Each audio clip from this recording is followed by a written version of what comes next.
Hey guys, Alucard here, also known as Wes Keldner's biggest fan. And today I have a video where I reflect on the problems in the Texas Chainsaw Massacre, and why the competitive nature of the game makes it unfun due to a lack of balance and other problems. Now I know what you're thinking, the game isn't meant to be competitive, I know.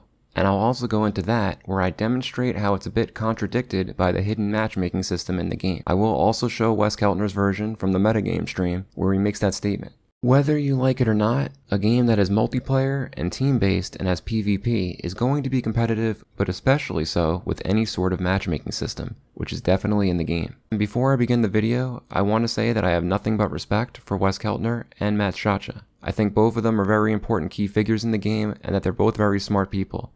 And I just want them to see, from the point of view of a person that really loves the game and wants to see it succeed, that there are a lot of important issues that need to be addressed relatively quickly. I hope you guys enjoy the video. Okay, so basically this is about the major issues in the game that are ruining the experience, and if they're not addressed quickly, I'm afraid the player base is going to quickly drop, like other games. And this is a post that I have a picture of from 3 months ago, where they've already gotten overwhelming feedback on certain things, and they had promised that they'll be adjusting, or I guess they said looking at and possibly adjusting the early match pacing and speed. Isn't that interesting how that's a current issue? And then stun opportunities and frequency. Now the other stuff, stealth usage, I don't really think they changed much at all. So that kind of goes with this, but I'm not sure. They did sort of try to make it better for the wall gaps with iframes. I will give them that. And they did sort of fix Grandpa, so he's like, you still don't have time to feed him because of the first problem. But they did make it so like while he's screaming the whole time, it does detect. It didn't do that in the tech test. Like they can move the second after he started screaming, not streaming. So they sort of dealt with a couple of these things, but they did not deal with this, and they did not deal with this. And they're two of the biggest problems in the game. I think they did promise Edgar Allan Bro stream or something. Supposedly a PR person said they are trying to fix the stun locking for the next patch. I don't know if that's going to be in or not. So I'm not going to talk about that too much, but these were known about 3 months ago as they rushed the game out. So I thought it'd be interesting to put that there. Basically, it's got a ton of issues running the fun of the game. Some things desperately need to be reworked quickly to keep the game from rapidly losing its player base. I tried to warn Resident Evil Resistance developers. I tried to warn the Evil Dead the game developers. Now I'm trying to warn the TCM developers not to go the same route and watch another potentially great game end up dead. It's sad when you know that a game's got a lot of potential and they just stick to their guns and they're too afraid to change something, and we get the Evil Dead 5% patch notes where they're too afraid to actually change it, but it sounds like they changed it, and because they do so little so late, the game just dies because no one enjoys it doing the same thing that's not changing. So I'm going to show several major issues that I think ruin the spirit of the game, which I thought was supposed to be freedom to be creative, run whatever you want, play whatever you want, theorycraft whatever you want, without having to suffer to do that, which in terms is grinding, which I'll talk about. And then show proof that these issues contradict with Wes Keltner. So I'm going to show the clip first, to give Wes Keltner's side a chance. So let me get the clip ready. I already have this set up. This is what they talked about with skill-based matchmaking from their stream. So I'm gonna talk about this first. So hold on. I've seen it probably 40 skill-based matchmaking. Yeah, That's when I don't have an answer. yeah. I don't think that's in at launch. No, we don't have skill-based matchmaking. No. So for first of all, Wes Keltner, unfortunately, I think I'm giving him benefit of the doubt here. He's somewhat wrong. There may not be MMR, but there is 100,000,000% some kind of matchmaking. Because if you queue up with a full party, you will almost always go against another group of people, or multiple groups, and they will be in some sort of similar level range the vast majority of the time. There's people on the Reddit that claim they've never seen a player higher than level 30. And yet it's excessively rare that me and Slinky and whoever else run into people below 30, very often, or at least not grouped up with like a 50 or something. There's always someone in a similar range. So they do have some sort of matchmaking. He may not have known that, but that's not true. There is some sort of matchmaking. I mean, maybe it's true that there's no skill-based, but there is some sort of hidden matchmaking. I don't know the exact conditions for it. There are 1,000,000% is, though. It is not just random. I promise you that. Yeah. Because again, it also sort of it starts to lean a little bit more into the competitive side.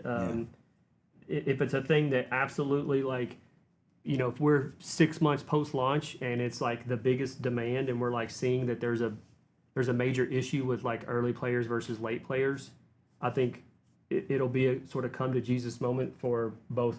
Real quick, he said 6 months post-launch. Now, again, I respect Wes Keltner. 6 months post-launch, that is too long. The game will be dead. You can't be 6 months post-launch and then looking at a problem. This kind of slow approach will kill the game. I know they don't want to make too many rapid changes right away, but he might have just said a number there. He might not have like really, thought about it first, like and didn't realize the gravity of that.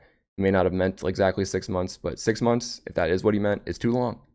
And we already have a problem of early versus late in terms of like, if you main a certain character and you get to a certain account level, now you don't want to go to a different character that has nothing leveled, because you're going to keep getting matched against account level people that are probably playing their mains, that have everything. So you're going to be at a disadvantage, which is not fun. That's already an issue. It doesn't have to do with early or late game players. It can do with even people that have been playing since launch, if they haven't just been trying to play every character. That's already an issue. And we'll talk through like if this is a thing that needs to happen. Is there other alternatives to making that happen? We'll be open to discussing that and figuring it out. But again, there was also a question about leaderboards. Is there going to be leaderboards? Again, no, because that again leads into a type of game that this isn't. There's no leaderboards, but you can click a progression tab in the menu that tells you how many kills, deaths, everything else you have. You can even DC out of games, apparently, to preserve your KD, which some people do, especially on Victim. They DC the second they start getting killed to preserve that. They may not have actual leaderboards, but trust me, people, I'm sure, look at that, I'm just saying, arbitrarily, and might say they're better. So I'm just letting you know they do have a sort of self-leaderboard. It isn't a game about, look, I'm the best. This game is, I'm having fun with my friends. I'm making new friends. There's a lot of people in chat here that I've seen their names many times because they're OG from Friday. And there are a lot of people in there that made lifelong friends in that game. And I think it's because of the type of games that Gun makes, is that it creates that type of camaraderie. And what we don't lean into is the competitive side of it, because it starts. The problem with what he says here is they do lean into it because of the hidden quote matchmaking that I referred to. Like Texas said, only within 10 levels he's seen people most of the time. That does inherently lead into competitive gameplay the more you play. Doesn't matter how you look at it, it's how it's going to be. Now, I don't mind competitive gameplay because I'm a tryhard, but I do mind it because in terms of like you're forced into it in a sense where, let's say someone new wanted to play with me, right? A new friend. I kind of have to hesitate, not because I want to be a dick, but I kind of be like, well, we're going to lose all the time because we're going to get matched against people in my level range now. It doesn't go by character, it goes by account level. Because I've been playing a lot, it's like you're kind of discouraged. Like bringing a new friend is probably going to equal a guaranteed loss, besides them not just knowing anything, but also like, their skills aren't leveled up. They're not going to be at the same playing field. It's not just fun with your friends. It is competitive. People are very toxic as Victim. I know that's not Wes's fault necessarily. It's a little bit his fault because he didn't put the exit at the end. And Wheezy, thank you so much for the raid. I appreciate that, man. Thank you very much. I hope you had a good stream. But like, because they didn't put the exit like right after the cattle grid or whatever, people are just going to teabag you until you like until you do it or undo it again, and then go across, watch them exit as they teabag you. People already are like that. It is like, I'm better than you. I mean, he's gonna say that soon, but it's already like that. That's how people are assholes. That's how it is. It's to breed a different type of player. It's not one that's right or wrong. It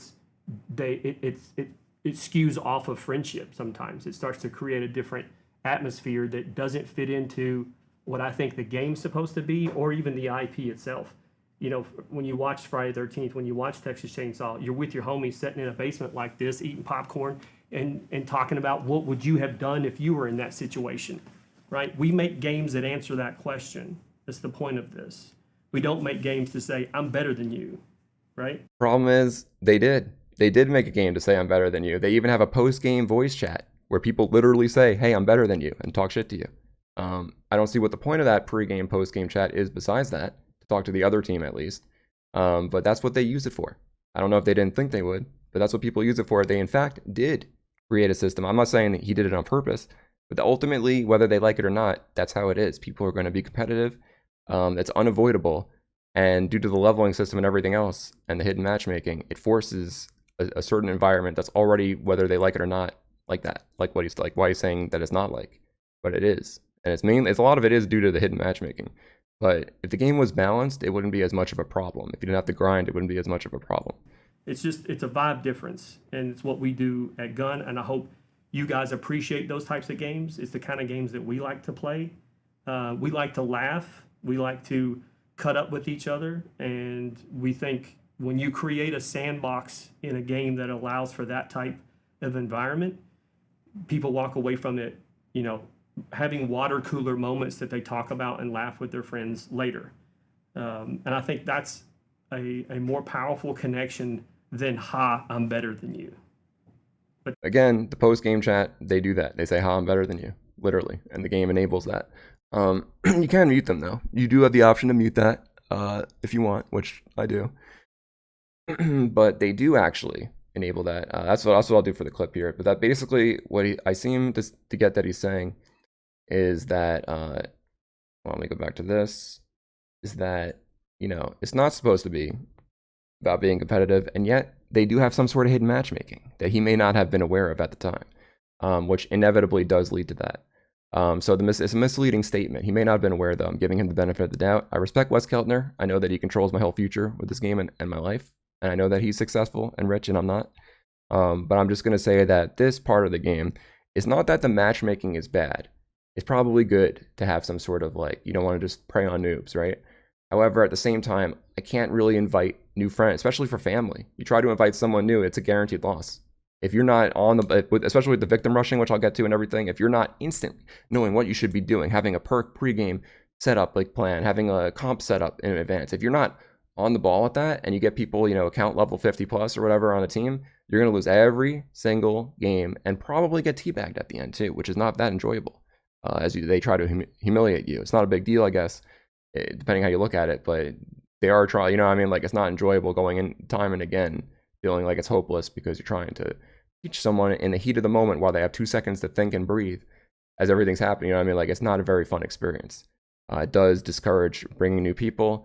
It discourages playing different characters, which also adds to the lobby dodging and everything. The whole system does actually breed that kind of thing. He said they didn't, whether they like it or not, and they need to kind of accept that and go with that. Either that or have a separate casual mode and ranked mode or something.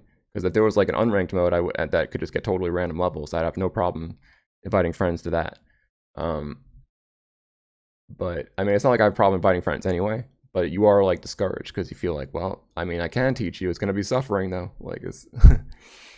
It's not the same as Victim where you could probably get out by yourself half the time. Obviously against a full comp team with comms that are playing really well, maybe not without some teamwork, but on Victim. But a lot of the time you can get out. It's not the same feeling at all.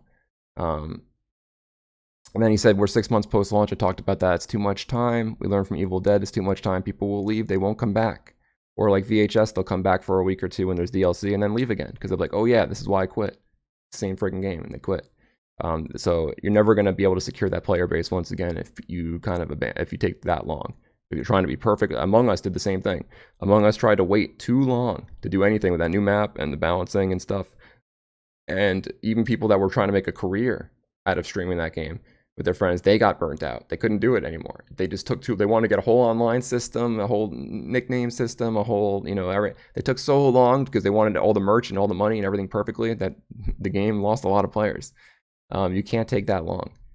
You need to maybe not do everything perfectly at the start. People can appreciate you trying things, even if it's not perfect, rather than trying to be very, very careful, get it all perfect, and then months later, people are gone already. They're not going to come back. It's too late. You have to strike while the iron's hot with games, whether you like it or not. What's up, Aruba? What's up, Jeff? Yeah, you only get sweats Victim because there's some kind of hidden matchmaking that I talked about, especially when you play a certain amount. There's a certain level range. I don't know all the conditions. When you play partied up with people, it seems more likely. But there's definitely some sort of hidden matchmaking system. I would love the devs to say exactly how it works, but I 100% believe there is. And they would have to, the dev would have to tell me there isn't. You know what I mean? For me to even think that there isn't. Because it's definitely, the odds of me getting people, so often in groups when I'm in a group that are around the similar level range, that have played No Life like me, that's the same odds if I walk outside and find a hot girlfriend. It's not going to happen. But the main problem with this kind of matchmaking is that if the game was very close to balanced, it wouldn't be as bad, maybe. The problem is that there's a ton of major issues. There's stun locking in the beginning. There's freaking Grandpa's cutscene 2 seconds in, interrupting everything while they're ready to stun you, especially as Leatherface in the basement. There's a lack of balance with the fuse box. The valve is like impossible to defend. Leland can solo take out 2 people. He could stun the first guy and then stab the guy doing it. The other guy doing it. There's no way to counter that. There's a lot of things that just like make it not fun that people are learning to abuse on both sides, especially victims. I have to say, I know I'm biased, but I have to say. And it makes it not that enjoyable. You have to play a certain way, and you can't play creatively. You have to just watch certain things. Like we have to play a very certain camping way to even have a chance, which is not exactly that enjoyable, but it's what you have to do so they don't just taunt you after the game. And it also, like I said, discourages you from playing with new friends, teaching people how to play, etc. The other issue is suffering while leveling perks and skills. Another bad addition to the game and bad design. Leatherface without his level 2 star sign for the 20% stall resist can't play the game the same as someone that does have that. You can't do the overhead first or you will almost always stall. I don't know why that's so. Like basically until you put enough hours in to get that, you have to play at a huge disadvantage. And there's perks like Scout where you lose 30% damage for 5% movement speed until you level that up all the way. And then it gets to the more balanced 15%, 10%, damage reduction. That's more like bearable. And then you have to do it again and again for other characters if you want to level Scout or something. So you have to sit there suffering for hours, putting in hours at a disadvantage, where maybe that 1 or 2 extra hits could have killed somebody, but because you're trying to level the perk that starts to get a disadvantage, now you didn't, now they go down a well, now they survive, now maybe they escape. It's very frustrating of a feeling, because for some reason, the developers, they said they had their own unique vision with this game, and they do with the 3v4, and I appreciate that. I appreciate Wes Kellner taking a risk on that. I think he did a good job with that. The solo queue, not like catering and necessarily the solo queue expecting communication. I actually respect that. Even if solo queue is a slot machine RNG, Fiesta, it's like that anyway. So I appreciate him not even going for solo queue, making it friendly and making it more about teamwork. That is where the vision is good. However, this is not just their vision. This is a Dead by Daylight vision. This is a Resistance vision. This is an Evil Dead vision, leveling up perks and skills and grinding just to be on an even playing field. This is not unique to TCM. It does nothing to do with the movie. It's just bad game design that's sort of predatory, that tries to make people invested to play longer than maybe they would. And in my opinion, they would still play the game if they just had everything from the start. The grind can actually turn people off because they're not going to want to sit there thinking they have to lose, especially newer players after a while. They're not going to be like, well, in order to enjoy the game, I got to suffer now. Someone asked me to recommend the game, I got to tell them, well, do you like losing? Because you're probably going to have to lose half the time so you level up all, your characters. That's not fun. Does that sound like fun? Not to me. Like, I don't know. The game is supposed to be about fun, water cooler moments, all the stuff Wes talked about. He doesn't talk about the leveling part, being at a disadvantage, getting frustrated. That part is not the water. Hey, man, remember putting in 10 hours to get fucking Leatherface to main level 2? Wasn't that fun? Like, no one's going to talk about that. That's the part no one talks about, but it's not fun.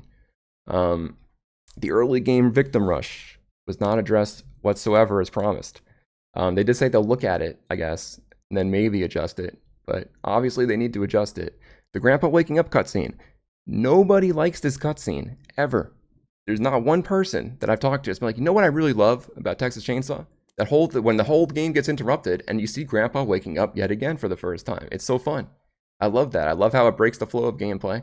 I love how it'll overheat Leatherface's chainsaw if he's revving. I love that it might get a victim killed because they thought they were vaulting something, but then they got cut off. Now they're looking at a wall, and then they're dead. Everyone seems to not love this cutscene, and yet the devs did nothing to change it. I don't know why this is in the game.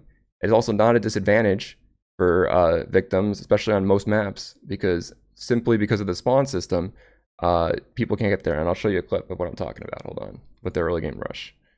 Let me raise that, and here, I'll show this. This is for my own video, by the way. Full victim squad that could have been at Evo. You'll notice the excitement as the game doesn't even finish the initial cutscene. Grandpa has already woken up and 2 different victims are ready to stunlock me. For those of you who think an asymmetrical game can never be balanced, get ready to be blown away. So as you see from that clip, that's what it's like, because they don't care. They don't care if they make it. They don't care if they break them up instantly. They don't care if they're ready. They're not afraid of Leatherface. Stealth doesn't matter in the beginning like it's supposed to. The early game victim shit doesn't matter. It's not fun or enjoyable to go against. It makes everything feel stressful as family. People spawn by the battery. You can't even do the battery. Good luck trying to do the battery on Slaughterhouse and not lose the game. You can't do it. Even if Sissy spawns there, you can't do it. By the time she gets into the map, it's over. You can't punish them by going down there. Sissy has to fucking walk. And so do other characters. Like, certain family members spawn far away. That is not a threat that you go down to the basement if you have to walk 10 miles to get there. They're already out by then. There is no threat, especially on certain maps.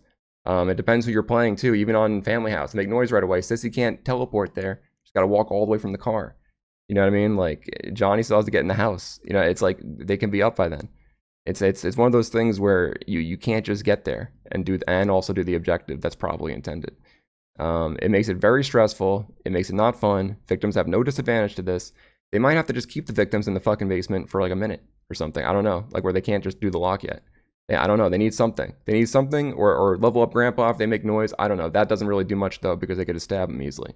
But they need something that makes it so victims don't want to just make noise in 2 seconds and not care. Because right now, that's how it is almost every single game. And I would love to see a dev team punish that, you know, appropriately if they think that I just don't know how to play. I'm pretty sure I know how to play Family decently well. Leatherface should not be able to be stunned before he even takes an action like Revis Chainsaw. He shouldn't be able to be stunned in probably the first 30 seconds or minute of the game, so they have to fucking run from him. They should be afraid of him in the beginning. That's the whole point, I thought, of being in the basement and playing Leatherface. They're supposed to be scared of you, run from you, get chases from you, distract you, not just sit there and taunt you as they stun you. I don't know why they allow that, or allow door stunning and stuff. I know they said they were going to address stun locking maybe the next patch, but this is ridiculous. I don't know what they're thinking. Like, you need to be able to... You also probably shouldn't be able to be stunned while destroying an object. They wait till the last frame of that, and then he gets no progress on that object, has to start destroying it all over again. But then you can't, because if you do, that'll come back on reaction to that. Remember we talked about reaction time in Evil Dead? If you can just sit there and react, they'll react and they'll stab you again. And then they could even go back, get another bone shard while you try to do it again and stab you again. So that encourages not even playing the game, because you might as well not destroy anything. Now it's like Evil Dead with that. It's not even worth doing some of the things that are probably intended to be able to do, because you just can't do it, because the game, there's no counterplay to that. They can just wait till it's guaranteed safe. You're in an animation, you can't swing at them, and then stun you. Something needs to be done about that. And I talked about the grandpa waking up cutscene and all the problems, the chainsaw overheats, victim that can get away that should have been dead, etc. It's not fun. No one likes the cutscene. It's got overwhelmingly negative feedback in the tech test, and yet they keep the cutscene. I don't know why. I hope they get rid of it, please. Nobody likes that cutscene. The opening cutscene's one thing, the grandpa cutscene's another. That one needs to go. I know that he woke up. I don't care. You know what I mean? They don't care. I don't care. No one cares. We don't need a cutscene to show us. The fixed spawn system also makes it so you feel like you can't use certain characters. It just takes too long because of the rush. Like Sissy on Slaughterhouse. I feel like you can't even use her. It can be an automatic loss. By the time you get there, they could be out all over the place from holding pen or something, and you can't watch everything with 2 people. You have no time to breathe. You have no time to start an objective. This is overwhelming to even teach anybody. You can't be like, all right, so now you want to start the battery or start the gen. They already start with the gen on. You should start with the battery on too, but for some reason they want you to do that, I guess. But you don't have time to. You don't have time to. It was given as one of the tech test friggin' tips on Twitter that you need to start the gen, start the battery. You have no time. I was saying that even in the tech test, you had no time. I said that. You don't have, like, that's someone that doesn't play the game enough to think that you do. It might be intended that you do, but you don't. And what's up, Mr. Breeze? What's up, Keller? Victim should be dizzy, just woke up. Yeah. Someone said before, maybe their abilities are on cooldown when they first start the game. That could be helpful for victims. I still think they need to be just be held in the basement for X amount of time. Like, if you're gonna have family members that are expected to do some pre-game setup and then get there, they need time for that. It's just not fair, because you literally can't do it. Like, you have to just rush everything, and you could lose the game if you don't rush perfectly. Like, it's very stressful. It's not even about winning or losing. It's just at the start of the game, it's just a stressful feeling. It does not feel fun as family. It feels like you're constantly on the gun in a rush, because there's no disadvantage and they're only encouraged to rush out of the basement, at least. I understand they want to rush everything else, but just doing the lock in the open, don't care if you see them or not. They'll run to a gap after, like, you know what I mean, to get the door. Like, that's the kind of thing that's not fun to go against. It's not, and that's every single game at the high level. The mystery perks. Bad game design once again. I'm sorry. I respect Matchmaking. I respect Wes Keltner. This is bad.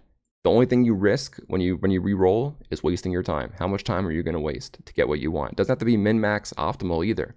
I've seen Matt say that, which again, I'm not disrespecting him, but I've seen him think, maybe he thinks that's the only reason people are respecting. I've actually respect once before because I wanted the stupid door perk to see if it was good for knocking them over, slamming the door. And like sometimes I want a meme build, and I couldn't get that. I had to reset for like 10 minutes straight. That's not fun. You know, even if I want a meme build, whether min-maxing or something else, I can't be creative. I don't have the freedom to do what I want. You could do the exact same thing without making it random perks and just keep us from using certain perks together if you think they're too OP. That's all you got to do. There's no need for the random system. I don't understand that. The loadouts are limited. You can't, if you go up the left side, you can't click the next loadout and go up the right side. So it makes it almost feel pointless besides moving some attributes around or maybe some quick perk swaps because you don't feel like changing one thing now and then. You know, there's like no point to use really more than 2 loadouts ever, you know, most of the time. Now, if they made it so that one loadout, you go up the left tree, and then you click loadout 2, it gives you all your points back for that character. Now you can go up the right tree, and then you click loadout 3, it gives you all your points, you go up the center tree. Now we're talking with loadouts that might be useful, because at least now you don't have to, and then especially with the whole stupid reroll system, if they don't want to change that, at least then you don't have to keep worrying about rerolling if you were to try something else. Again, these are the kind of things that make it so you don't want to try new things. They make it so that you feel like you're stuck doing something you never want to respec again, or you got to waste more time. It's not fun. Does it sound fun? Not fun to me.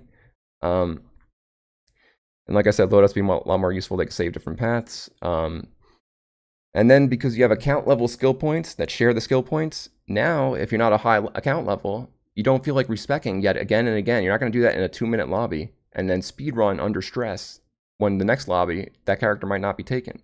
You know what I'm saying? It's a lot easier just to back out and go back, try again. So people are more encouraged to dodge rather than feel like they're at a huge disadvantage. Plus, they have to feel they want to level their character or something, but because of the game's design, they have to keep playing it. Also, thanks for the follow. You're encouraging them to dodge the lobby with this. You're either telling them, well, you better be happy eating shit and being weak, or you dodge the lobby. And no one wants to feel weak. So if you don't want to suffer, why would other people want to suffer? No one wants to suffer. Counterpick perks like Bomb Squad have no counterplay, and in fact are safe to pick and not a gamble. You could just see who they're picking on the other team. Did they pick Hitchhiker and they readied up? Okay, Bomb Squad. Did they not? Well, I don't have to take it. And that's why we try to juke them by hovering over Johnny to the last 5 seconds, because people are going to do that. Maybe they thought no one was going to do that. People are.